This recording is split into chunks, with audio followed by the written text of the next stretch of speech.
This show contains views on religion that some viewers may find disturbing.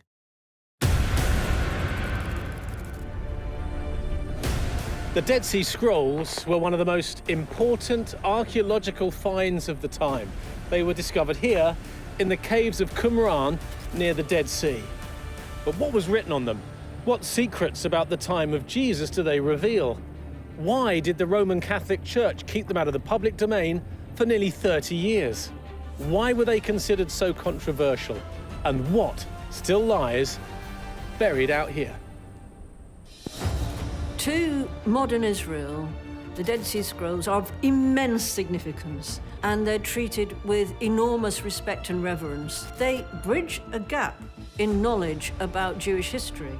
The most fascinating document that came out of Qumran was undoubtedly the Copper Scroll. The records that it kept were about treasure, and it laid out in precise details with X marks the spot. This was pure Indiana Jones stuff. It seemed to reveal the locations of bundles of treasure in the Holy Lands. I have no doubt that there's really sexy, really heretical information in the Dead Sea Scrolls that we may never see. Scrolls were not published for 40, 50 years. When they were asked repeatedly, when are you going to publish the scrolls, kept saying it's on a need-to-know basis. I mean, can you imagine any historical discovery where that would be tolerated today?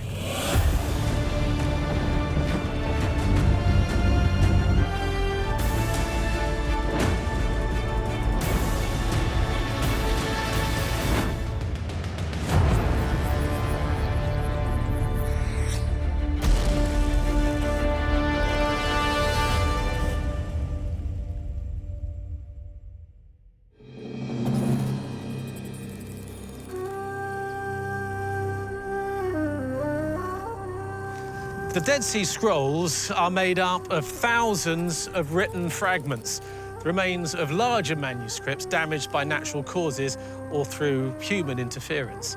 However, there are a small number of well-preserved, almost intact manuscripts that have survived, fewer than a dozen. And using radiocarbon tests, scholars have dated them from about 3 centuries BC to around the 1st century AD. Now, they were all discovered in just 11 caves here around me in Qumran, just about a mile from the Dead Sea over in the distance. The question everyone has is this: what else is buried out here? One of the reasons for the great mystery about the Dead Sea Scrolls is the fact that after they were found, they were kept secret for decades, and it wasn't for a very long time until they were released to scholars.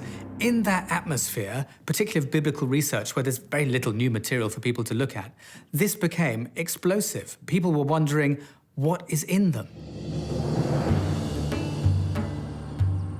The texts have great historical, religious, and linguistic significance because they are some of the oldest written works about the Jewish people ever found. The texts are written on parchment, some on papyrus, and one on copper. Some in Hebrew, some in Aramaic, and some in Greek. Archaeologists have long associated the scrolls with the ancient Jewish sect called the Essenes, although recent interpretations have challenged this, and some scholars argue that priests in Jerusalem or other Jewish groups actually wrote the scrolls.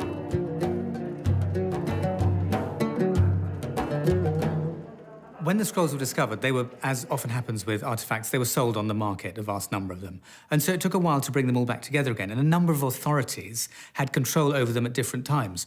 The Jordanians, the Israelis, the Vatican. And of course, in an environment when these weren't being released, there was suspicion that they weren't being released for a reason. That the Vatican wasn't letting people know what was in them because there might be something there that didn't suit the Vatican. People think the conspiracy around the Dead Sea Scrolls is because the Catholic Church didn't want us to find out some really juicy stuff about Jesus that would alter our perception of the Church. Actually, it appears that maybe it wasn't about Jesus at all. It was about John the Baptist, because one of the first people involved with the dig at Qumran has said that they found a headless body there, a skeleton. And it was believed that this might be the body of John the Baptist. And anything to do with John the Baptist sends shockwaves and terror into the heart of the Vatican, because they know that John the Baptist is theological dynamite, because he was a rival to Jesus. Organized religion was really fearful about what the Dead Sea Scrolls could reveal, because they date to the time of Jesus Christ and earlier. So what if they had the truth about the nature of Jesus and Mary Magdalene? All sorts of things that are just completely opposed to what's been taught ever since. Now that's a lot to fear.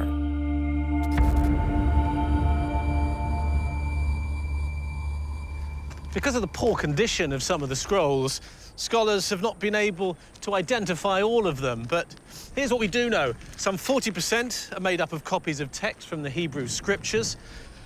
Around about another 30% are texts from the Second Temple period. And the remainder, roughly 30%, are non-religious manuscripts that shed light on the rules and beliefs of a particular Jewish group. One theory is that around 2,000 years ago, a small group of people who opposed the main religion in Jerusalem came here to get away from the worldliness of the city and to practice their variation of Judaism that they documented in the Dead Sea Scrolls. This area of Qumran is remote, arid, and not lived in today. However, it is here that many archaeological digs have been conducted in search of the scrolls. Historian and archaeologist Danny Herman has been involved in a number of them and has a particular interest in the Copper Scroll.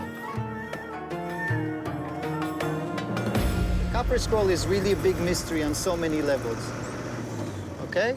If this group was living in the middle of nowhere, how could it have so much wealth, the wealth that is described in the Copper Scroll? I personally believe that the Copper Scroll is a league of itself. It's not part of the Dead Sea Scrolls. It was created by the priests in Jerusalem and taken to be hidden with the Dead Sea Scrolls as the Romans were advancing. That would explain why the other scrolls are all on papyrus or parchment, and this one was on copper, right? So they were actually different. That could also explain how could someone both mention such treasures and also afford such expensive material to write on or incise the letters on. And that's a copper sheet. It's way more expensive than the papyrus or parchment. In 1956, English archaeologist John Allegro was the first to transcribe the Copper Scroll and identified locations where temple treasures were hidden around Qumran. Danny was part of an archaeological dig that went to one of the locations listed as a potential hiding place for some of the treasures. So here we are in an area of the valley that becomes a canyon, but it's all natural. And yet, on the left side of this canyon, in the 1960s, Allegro publishes the existence of a man-made tunnel. And the reason he got so interested in this tunnel is because he argued that it could be the tunnel mentioned in section A of the Copper Scroll. And if it is indeed the one, it could be containing huge amounts of treasures, of silver, of temple tools. Who knows what could be hidden in there? As it's actually above our heads, with no mark around it, no steps leading into it, and nowadays it's got a big piece of cement protecting it from flash floods. Can I go and have a look? Yeah, go ahead. Did I mention the snakes? Oh, wow. Well, the Copper Scroll was the most exciting, the most kind of headline-grabbing, the most media-friendly discovery, because it was like a sort of biblical treasure map. The frustrating thing about the Copper Scroll, it doesn't seem to align with actual places. So perhaps it was always a fake map. Perhaps the names of the places are written in code and we haven't quite cracked the code yet. That's a possibility. But there are still people to this day who are out there looking for the treasure that's been promised by this map.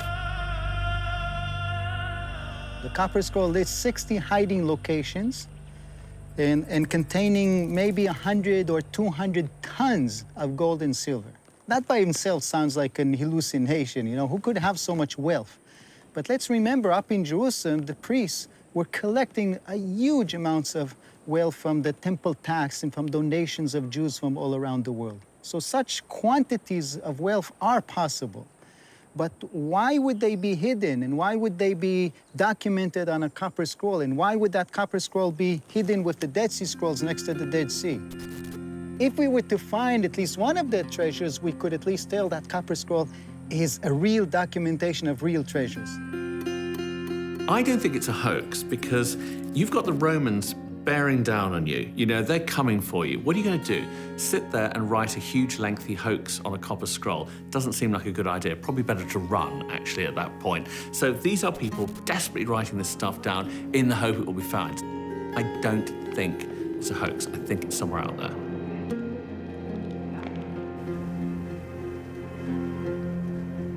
Although there was nothing found in the first tunnel, the leader of the dig took Danny and the team to a second location nearby that fits the description as a possible hiding place for treasure.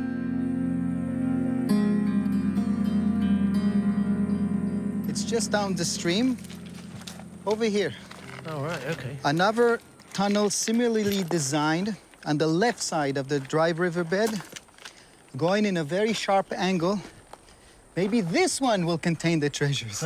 Can we go in there? Can we climb in? We can, but it's a bit dangerous. You could be running out of air at a certain depth, okay? And we'll also need torches, okay? Right. Okay, well, I've got a camera, so... But if you're feeling uncomfortable, Yeah. if you're feeling you're running out of air, we should stop. Okay. Okay, I'll lead? Yeah. Okay.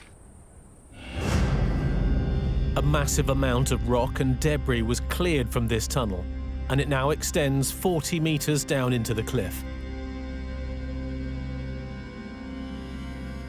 So you excavated this cave? Yeah, I joined Oren when he was working on this cave. It was very hard, a lot of dust, but it's clearly man-made, okay? You can see the chisel marks, you can see the steps. This cannot be natural, okay? And why would someone care to do all of this? What are you benefiting from carving here? There's not even this green ores. Yeah, this is not a copper mine. No, it's definitely not. It's not to get water. This is not an aqueduct or a system. It's just a man-made tunnel that goes to nowhere. Okay, but we were excited. Sure. Because the potential was huge. You know, such a tunnel could be hiding the treasures of the Copper Scroll, or at least some of it. That was the hope. And that's what kept you going, that's what kept you digging. That was, for me personally, a big motivation. Sure. And finding nothing at the end, that was quite disappointing. Inevitably, when there is wealth of that magnitude hidden around somewhere, this gets the attention of archaeologists and of treasure hunters. And since the release of the Copper Scroll and the details, people have tried very hard to locate these places. Not with great success, but it hasn't stopped armies of them trying. It wasn't until 1991, a full 44 years after they were discovered, that general access was made available to photographs of the scrolls. In November of that year, those photos were published by the Biblical Archaeological Society, and the Huntington Library promised to open all the microfilm files of all of the scroll photographs.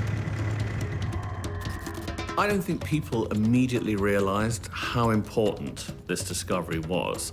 Bits went in different directions. The Hebrew University ended up with some, and Syrian Archbishop ran off to New York with another bit of it.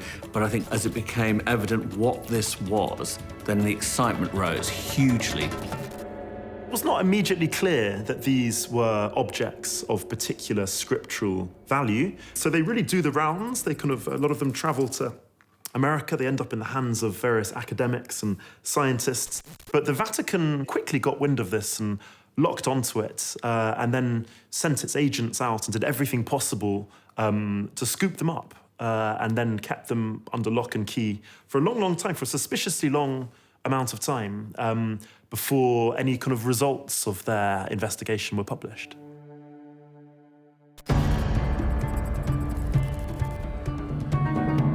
The Dead Sea Scrolls were discovered in Qumran, about an hour and a half away from Jerusalem by car today. And yet this city is literally alive with historic treasures right under our feet. Khadr Baydun is one of Jerusalem's most famous antique dealers. I've met him a few times before at his shop here in the Old City. It really is a treasure trove of artifacts that cover the last 5,000 or 6,000 years. Historic relics are big business here in Jerusalem. It's not only relics that Khadr is an expert on. 40 years after the discovery of the first scrolls, he actually met the Bedouin shepherd who found them.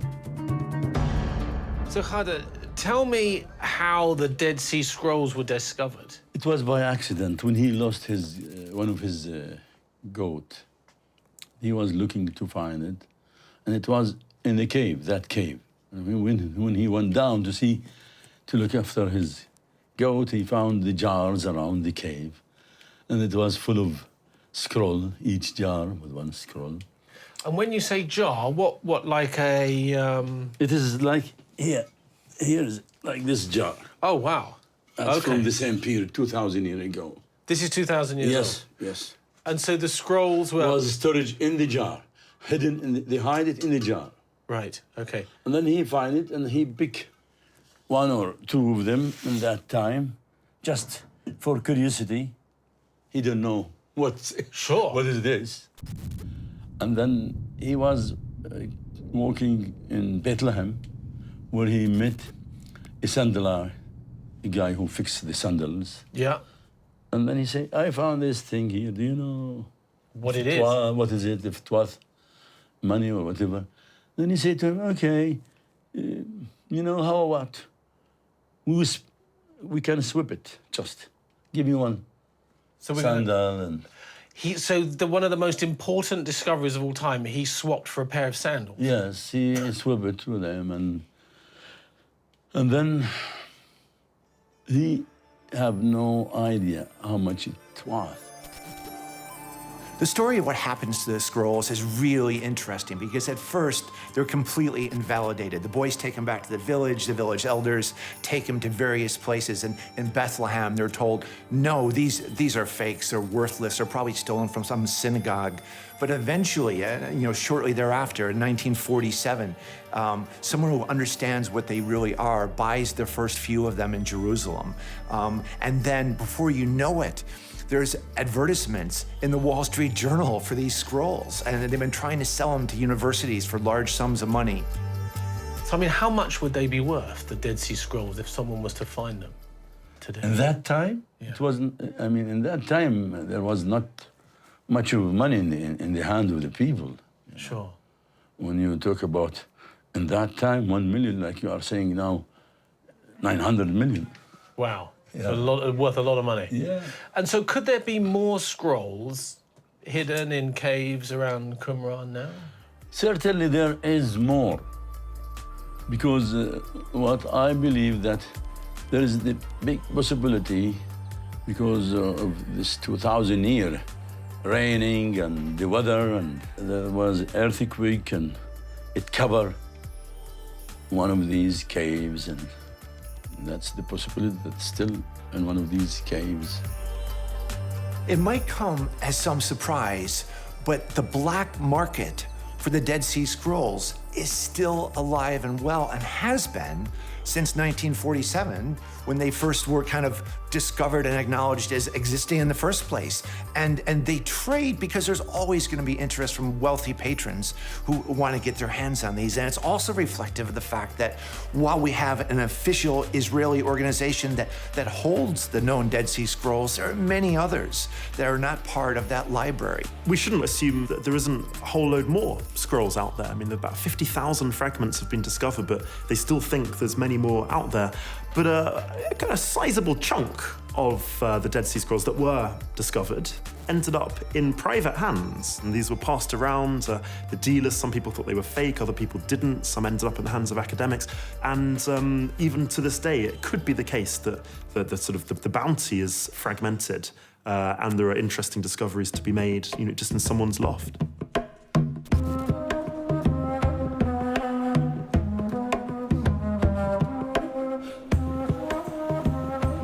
even though there could be some fragments of the scrolls in private collections. Today, the vast majority can be found here, at the Dead Sea Scrolls Laboratory at the Israeli Antiquities Authority. The preservation and research on the scrolls by the Israelis is led by the head of the Dead Sea Scrolls projects, Penina Shaw, who was given a special permission to see some real pieces of the Dead Sea Scrolls. Now, I'm desperate to see. Okay, so we'll show you. Can you show me? So we'll show you. Okay, fantastic. What have Tanya, you got can you here? come and help us, please? Now, obviously, you don't want me to touch them, or... I don't touch them, so of course you don't touch I don't them. touch them. No, no, no. Okay. It's only the conservators. There's 5 women conservators who, they're the only ones people- allowed to touch these scrolls, and as you can see, they don't touch them with bare hands either. So what you're seeing here is one of the 1,200 or 1,500 plates that has not been undone yet. So hang on, but this isn't... But these are fragments of the scrolls. These are tiny... Yes, these are minute fragments of scrolls. Okay, in this case, we're holding a plate with unknown fragments that were collected together. But as you can see, and as you realize, the big scroll is as important as, or might be as important as this minute fragment, because it can be the missing link in the jigsaw puzzle. And therefore, every single fragment is being treated. But hang on, so is there writing on these tiny fragments? Yes, there's writing on these fragments, but because it has been taped, can you turn it back? Because it has been taped, Oh, I can see the see? sellotape. the residues of the tape enter, or they penetrate the parchment or the papyrus, and they cause their disintegration. The work being done is painstaking beyond belief. We say scrolls, but actually many of them are fragments no bigger than your fingernail. This is like putting together a jigsaw of the Mona Lisa that's the size of 4 football pitches. But the reason it's being done is because the information in those scrolls about that crucial period of Judaism, as they're moving from Temple Judaism through to the more synagogue-based version that we would recognize today, and the evolution in that time of sects and cults like Christianity is fascinating to the history of Judaism, and there are no other sources for it. This is unique and therefore is very important to those who specialize in this area. Do you have any other, maybe larger fragments that I Yes. can take a look at? Sure. So here you see a plate still waiting for treatment. You can still see the tape, you can see a binding paper. What are these made of? Is it papyrus This or is parchment. These are parchment. Most of the religious writings that we have are written on parchment. The documentary material is written on papyrus. So is this now, is it like hard? Would it snap? It's Yes. not like, it's not flexible or malleable like It's paper, not no. flexible because it was in the rubble or because it came in contact with humidity. It blackens and it becomes like a gel. Okay, and so it becomes dark, and you cannot actually see with your eyes what is written on some of it. You see, some of it is lighter. I can see writing on this one, but this is impossible to read. But anything. if you look at this plate has been treated already. So you've And- cleaned it? Yes. So what happens is they cover the front because the majority of the scrolls written on parchment are written on one side. So they cover the front. They turn it on the back, and they try and cleanse it from previous treatments. Okay. And so in this case, for example, okay, they covered it, they turned it, they cleansed it from all the gooey and dirt and all the materials that had been applied beforehand. They strengthen the edges, okay? And when they're through and they turn it back and they take off the cover, many times the writing comes back to life. Wow. And this is very, very exciting.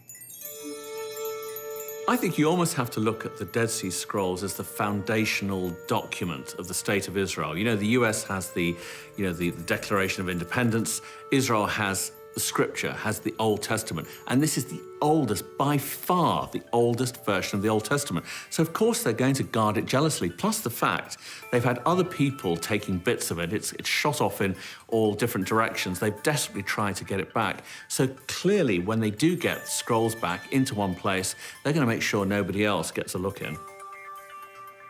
So what you see in front of you here is a sheet of the big Psalm scroll from Cave 11. It's a complete sheet. You see the sewing on one end and the other sewing on the other end, and we have about 5 of them that were, of course, sewn together, rolled, and to keep them safely, they were put in a jar in the cave. As it was rolled and put, the bottom part touched the ground or touched the humidity. This bit? This bit. And therefore, what looks to you as if it is burned, it's actually gelatinized, meaning the material, through the humidity, becomes like a gel and slowly disintegrates in itself. So the Psalm scroll that we just saw is from the 1st century CE. This scroll is 1st century BCE. And what you're seeing in front of you is part of the Book of Deuteronomy. In all the copies of the Book of Deuteronomy, this is the only one that preserves all of the 10 commandments. Wow, so these are the 10 commandments. These are the earliest copy of the 10 commandments that we have, the complete 10 commandments. It begins here with I am your God. It goes through this column and this column. And the most important one is the 5th commandment that says, כבד את אביך ואת אמך כאשר ציווך השם אלוקיך למען יאריכון ימיך ולמען ייטב לך. Honor thy father and thy mother so that you will have a long and healthy life. Today, the Jewish people hold the Dead Sea Scrolls as sacred, and as they should, because they represent the earliest sort of full description of their religious origins. There isn't a more important library in all of Israel than this, because it's the foundation of their religion and of their state.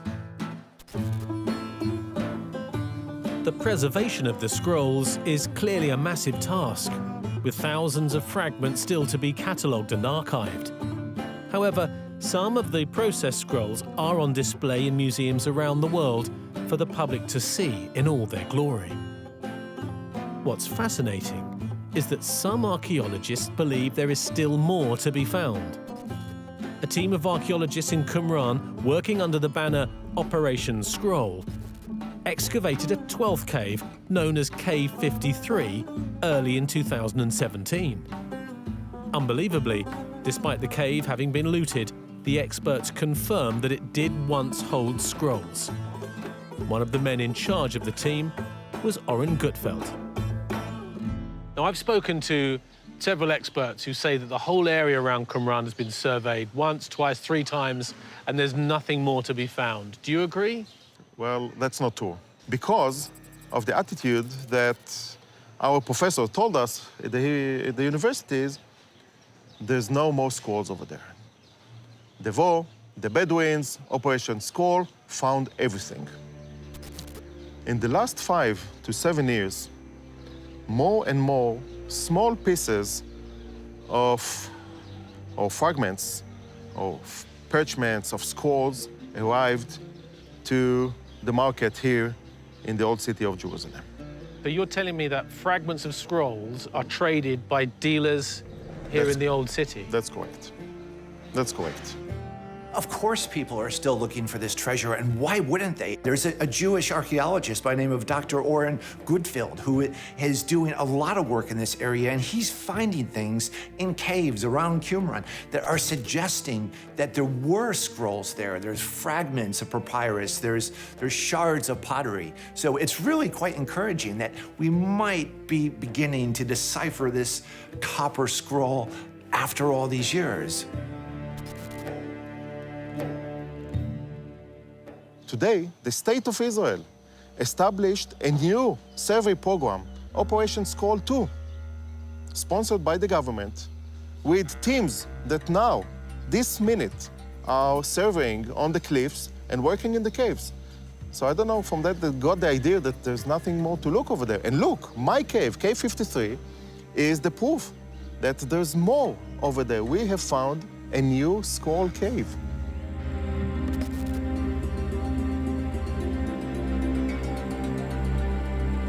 The Dead Sea Scrolls are held up as a cornerstone of historic discoveries concerning the Jewish people.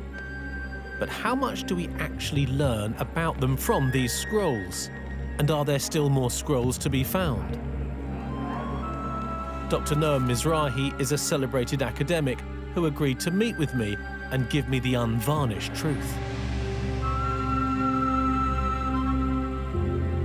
So, Noam, tell me, what actually is contained in the manuscripts? What do they tell us? What is actually written down on the scrolls?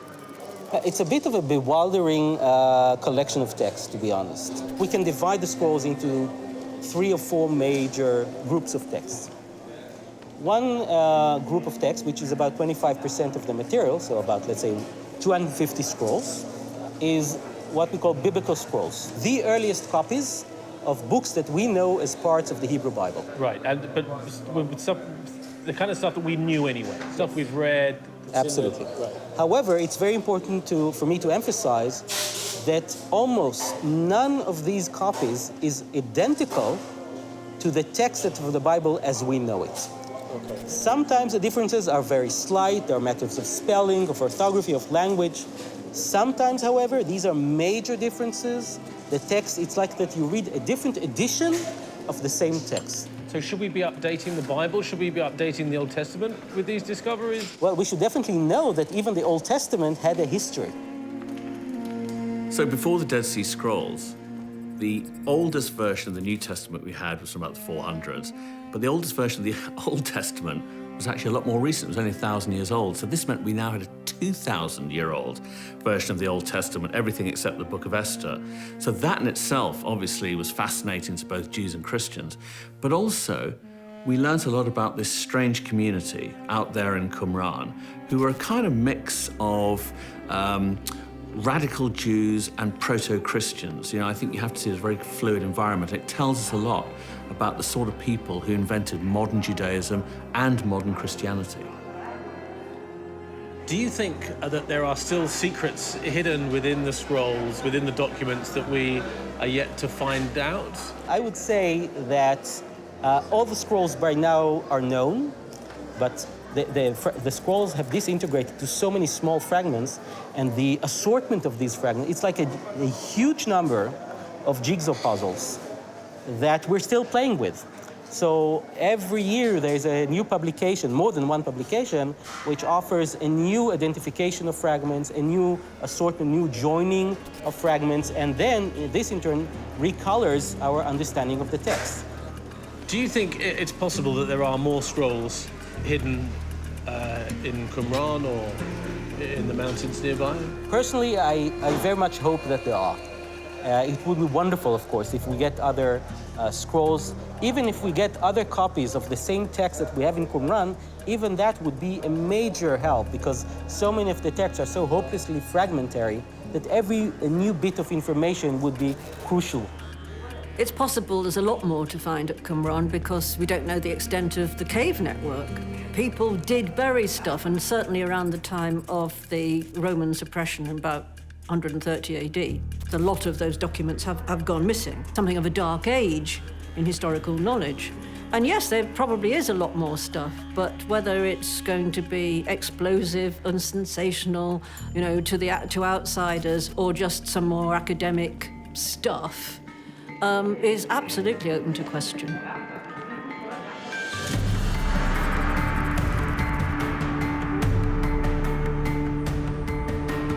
Apart from the excavation of the 12th cave in Qumran, there is another equally fascinating story related to the Dead Sea Scrolls. A man came forward in March 2011 claiming that he had found a small leather codex in a cave in Jordan. His name is David Elkington. According to the story, these ring-bound lead and copper codices were in the possession of an Israeli Bedouin farmer named Hassan Saida, who claimed that they had been found by his great-grandfather in a cave a century ago. Elkington believes the codices could contain the earliest historical evidence of Jesus' existence, and was quoted in the press that they might be as important as the Dead Sea Scrolls. However, the Israeli Antiquities Authority considered them inauthentic and worthless, saying the books are a mixture of incompatible periods and styles without any connection or logic. But could the codices really contain genuine information on the formation of Christianity in Qumran over 2,000 years ago? The group at Qumran were obviously Nazareans, okay, called in Greek Essenes. There's obviously a lot of evidence of connections between Jesus and this group, although he perhaps wasn't specifically a member of that group. My personal theory is that he wasn't a member of that group because he superseded them. In other words, they were kind of on a program to bring about the true king of Israel in the proper Hebrew, Jewish, messianic sense of the word. And I think that when it came to Jesus, they had succeeded. So therefore, he's not a Nazarene. As the Gospels refer to him, he is the Nazarene. He's the A1, number one, that's it, we've done it. I think that gives us quite a few pointers as to the connection between the teacher of righteousness and Jesus, the codices and the Dead Sea Scrolls, because the codices share much with the scrolls, and I believe that the codices will show the scrolls to be proto-Christian documents. I think that's why they've caused such an enormous amount of controversy. The David Elkington codices are probably the best example of the fact that the world wants to maintain the status quo. Nothing new, don't rock the boat. Immediately, everyone jumps on them and says, no, they're fake, they're frauds. So the Israelis, every institution in the world say, no, don't believe anything they say because they're frauds. And it makes you wonder if a real discovery, and maybe this is one, comes out, will anyone believe it? Is everyone that intent on maintaining the status quo? We had no other option than to pursue it in order to quell the vilification. It was the only way we could go about this. Otherwise, we would have to run and hide and be forever scarred by this appalling campaign. So I called Roger Webb. We looked him up online. I called him and we had a chat. And he was very jolly about the whole thing. He said, yeah, they said they might well be fakes. He said, let's prove it. All the official channels have written off the codices as fake, but Elkington decided to have the age of the lead tested by Professor Roger Webb, a leading expert on ion beam physics. His first tests on the front cover found radioactive isotopes still active in the lead, meaning they are less than 150 years old. Not satisfied with the results, he ran some more tests on the inside pages. So the second test showed no activity for the inner pages of the lead of the book, demonstrating that the lead now was genuinely old, at least over 150 years old. Compared quite favourably to both a 400-year-old sample we had from a sash window. So this is old lead in the weight from a sash window, and also a sample we had that was an example of Roman lead that had been in the ground for 2,000 years. So this was quite favourable and suggested that we had actually real old lead greater than 150 years. There are aspects to the codices that could not have been faked. I mean, one of them being that over the course of 2,000 years, the metal matrix has disturbed. So what's happened is that impurities in the metal have gradually leached out of the metal, and they've appeared on the surface where they've taken a crystalline form and then fallen out. Okay, and you can see on some of the codices there are holes in the pages. And if you look on others, you can see the crystalline growth. Now, according to our expert, he said, well, you're looking here at a process that takes 1,800 years, 2,000 years, easily. I mean, I certainly believe they are more than 150 years. That I don't have a problem with.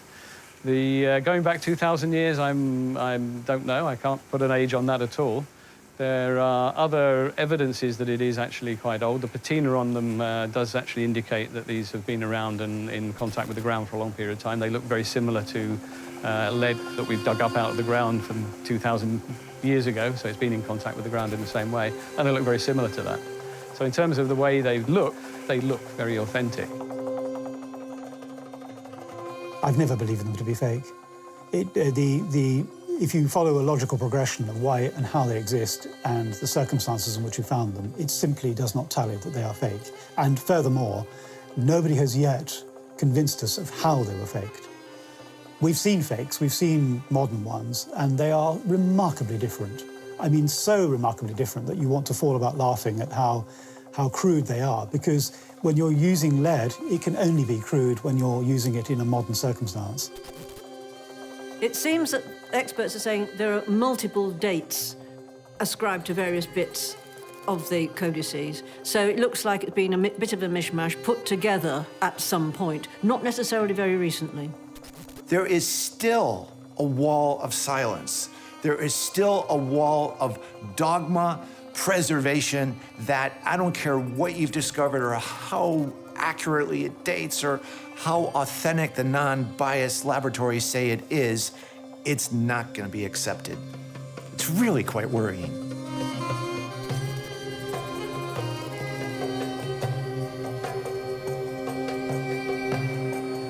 The Jordan Codices' legitimacy is inconclusive at best, but the mystery of the Dead Sea Scrolls is very much alive.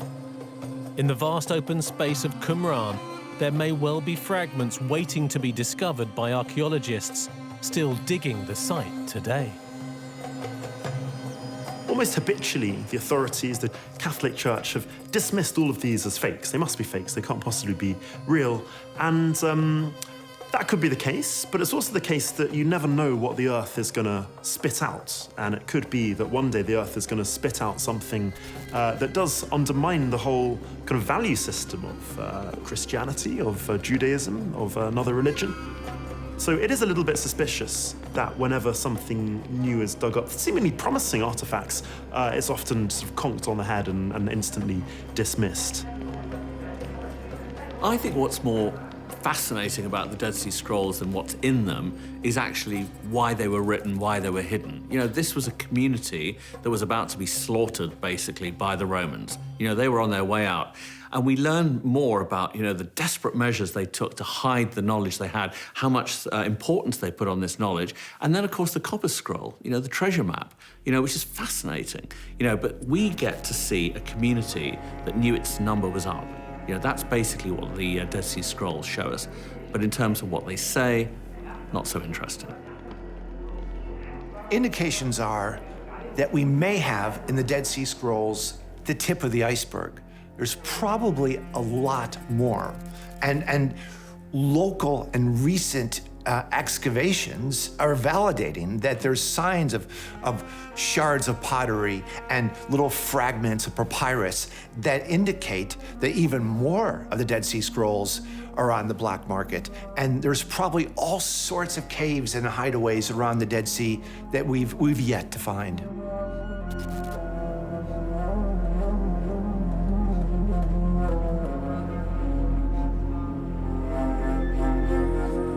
They are without doubt a significant historical and biblical discovery.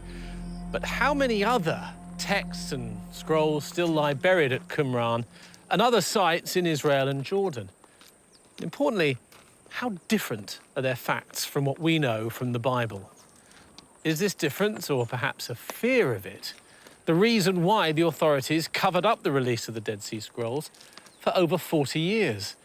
And how much else is buried out here in the caves and the deserts that would challenge the Church's view of events of 2,000 years ago? I'll see you next time.